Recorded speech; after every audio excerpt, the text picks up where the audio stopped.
All right, this is an art technique that I do a lot. Like I said, it's about 80 to 90% of my commercial illustration work is spot illustrations, just because they're so versatile. And they usually do start with a sketch and then line art and then color.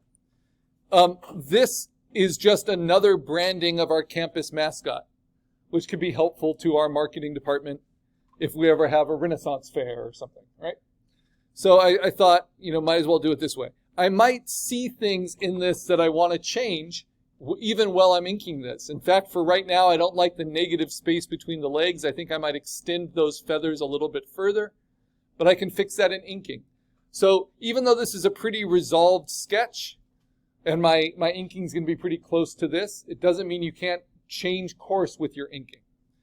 So what have I done? Well, I've taken my sketch and I right-clicked and I said open with Adobe Illustrator. This is a raster image. This is pixel-based. Doesn't even need to be high resolution. Now what I'm going to do is set this up within Illustrator for inking, which is not something that Vector.com has the ability to do, right? The freeware. So what I do is I click on Layers. You'll see it to the right. And I'm going to double-click next to the name of the layer. When I do that, it opens up the layer options. I'm just going to use this to dim my image, to onion skin it. And I'm going to dim it to 30% opacity. So it looks like I just put tracing paper over it. That's so I can really see my clean black line art. Now I'm going to lock that layer by clicking next to the eyeball. Very similar to Vector.com. In Illustrator, you can lock your different organizational layers. So far, we don't have any vectors at all. So I'm going to create a new layer that's going to be red anchor points. You use the little plus post-it at the bottom. And now on this, I'm going to use this tool, which is called the Blob brush. It is not the paintbrush. The paintbrush you do not want. It is the Blob brush. The reason is the paintbrush does a stroke, and we don't want strokes. We want filled paths. And the two tools we're going to use the most are my two favorite tools in Illustrator, the Blob brush and the pencil tool, both of which don't have good equivalents in freeware. So we start with the Blob brush. First thing we do is we're going to change the color of the Blob brush. So I want you to click on the defaults right here. These little squares next to the big squares. And the default you see is a white fill and a black stroke. We do not want that. We want to swap that. So it's a black fill and a white stroke. And then with the stroke in the foreground, we want to click on the none. So it's a black fill with no stroke. We want to do that before we make our first mark with the Blob brush. Then we want to double click on the Blob brush, and we want to have our tablets, our Intuos $60 tablets plugged in. Pretty basic technology, but they're going to make a big difference. And with that tablet, we're going to decide, do we want our drawing to be more accurate? I'll show you what more accurate looks like, or more smooth. And what size do we want the brush? This is just like choosing an inking pen or an inking brush. And do we want that brush to be technical? If you want it to be technical, you'll choose fixed, a fixed weight. And if you want it to be more calligraphic or gestural, you're going to choose pressure-based. And then you're going to choose the variation. And whatever point size you choose that same for your variation if you're going for pressure-based. Okay, right now I'm more accurate than smooth. So let's see what that looks like. If I draw something, no matter how crazy, it's going to pretty much match it exactly. Now, if I do double click and I do it more smooth than accurate, I draw that same thing with all those crazy bumps and squiggles, and when I let go, watch what happens to it. It smooths it out. Does that make sense? Why is this a beautiful tool? When I'm doing curves, it's really nice, no matter how jittery I am, to have it smooth it out for me when I'm done. Yep. This is imitating digital ink or traditional inking. Just beautifully clean And this is with a pressure-sensitive brush. So you can see the lines get a little bit thinner and thicker based on how hard I press. The size of it is based on the size of the image you bring in, the point size. Now it's okay, this happens with traditional inking too. When you finish it, sometimes it gets a little blobby. That's where the pencil tool comes in. We use the small selection tool, we see the anchor points, we choose the pencil tool, and then we can redraw on the inside and on the outside, as long as we can see the anchor points. So it's like inking that we can clean up at any point. And because it's a blob brush, and we've locked what's underneath, that was weird. That shouldn't have happened.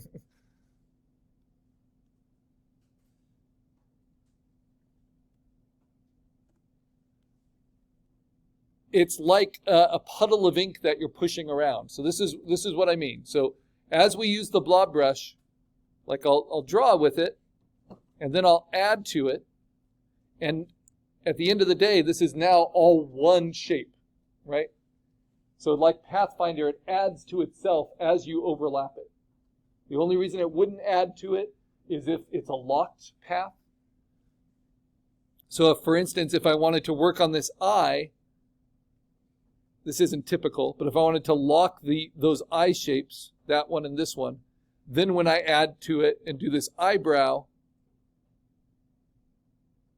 shape above it, right, that is now on a separate vector path. So I can keep them individual if I want to. As long as it's a vector fill path where there's no stroke involved, we're in good shape. And that is our goal for today. And then you can use the pencil tool to reshape it. So really these are the only tools we need, the blob brush and the pencil. And you can double click the pencil and also set it to be more smooth or more accurate. I would recommend using the pencils tool instead of the eraser tool, because the eraser you can't set to be smooth, right? It's a pretty clunky tool. And you also use the small selection tool if you want to like delete something and then redo it. But I encourage you to try to find a blob brush setting. It might take you a while to set it up, but find one that you like and then just commit to it.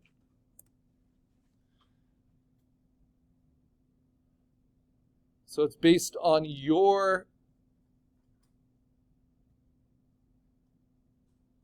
hand, right? Kind of the clarity of your mark. So that's the Alamo College's logo. If I want to clean that up a little bit, I can. So what I can do is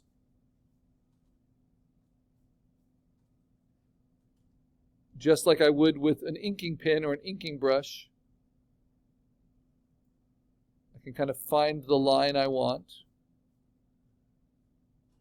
This is the only really clean part I want of the image. And then I can hold down Command, get to my small selection tool, and I can use the pencil tool to draw the other side. So that's what's so great about the blob brush, is it's giving us a fill path with both an inside and an outside edge. And we can work on both. I'm just going to soften that a little bit.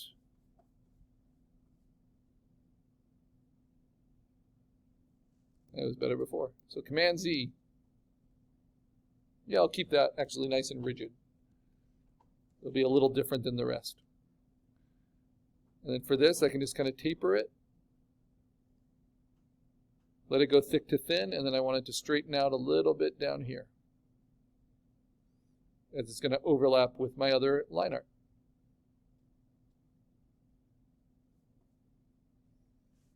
There's also the smooth tool, which you'll find under the same stack as the blob brush, and the smooth tool will just kind of average out anchor points. But unlike your logos or your symbols, it's okay to have a lot of anchor points for an illustration, right? Because the line art can get pretty pretty detailed, pretty complicated. It doesn't need to be perfectly clean. All right. So we're going to continue. I'm going to show you the difference between this gestural line and a technical line. So I'm just going to set this to fixed, and I'm going to set the size to a lot smaller. And now I'm going to use that, no matter how hard I press, it's only ever going to be that line weight. Do this little detail in the beak.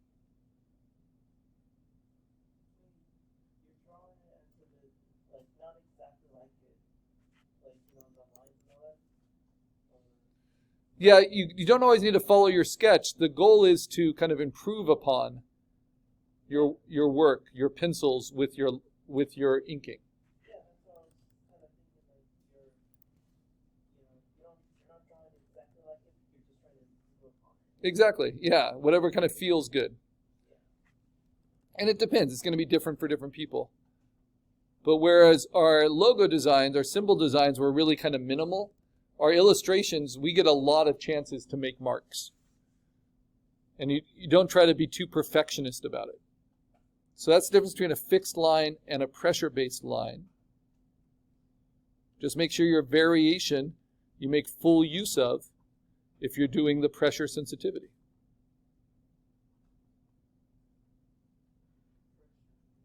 Okay, so you can navigate within Illustrator just like in Photoshop, Command plus to zoom in, Command minus to zoom out. Once you're zoomed in, you can hold down the space bar and drag around to get to different parts, right? But then there's a really, really helpful tool in Illustrator to change the angle of what your drawing surface, right? So it's down in the bottom right-hand corner. It might show as the magnifying glass default, but you want to open that up and choose the rotate view tool. And when you use this, you can just angle your whole drawing temporarily so that it's a little bit easier to ink it. This especially helps with curves. So for instance, I might angle it like this in order to get this curve.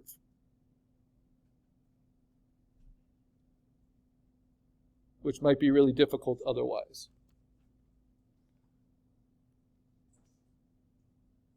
So find kind of the curve that's comfortable, or the angle, just like if you're inking it by hand, you might rotate your paper.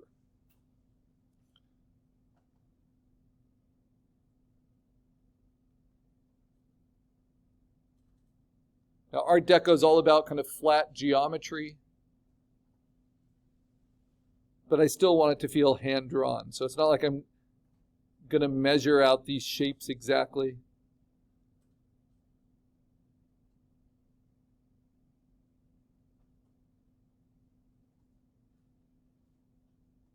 Because I want it to have my personality in there. And then every once in a while, like I like how those look, but the smooth maybe over-smooth that. So then I go to my pencil tool, and I use the small selection tool to click on it so I can see the anchor points both on the inside and the outside. And then I draw both of them individually. So I'm going to straighten this out, starting on the path and ending on the path. Starting on the path and ending on the path. And if it's smoothing it out too much, I can always double click on the pencil tool and have it be more accurate, less smooth.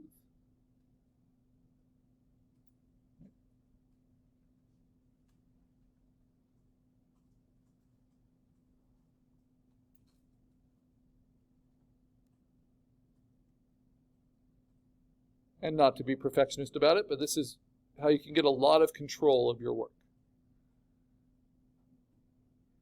And believe me, it's a whole lot easier than trying to correct permanent black ink with whiteout or graphic white. And now I might go in with my blob brush and I might just set it to be just slightly smaller so that when I do this trim line, it's just not quite as thick.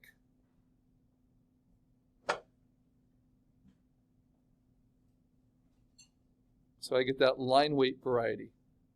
Also, my line weight is based on how hard I press.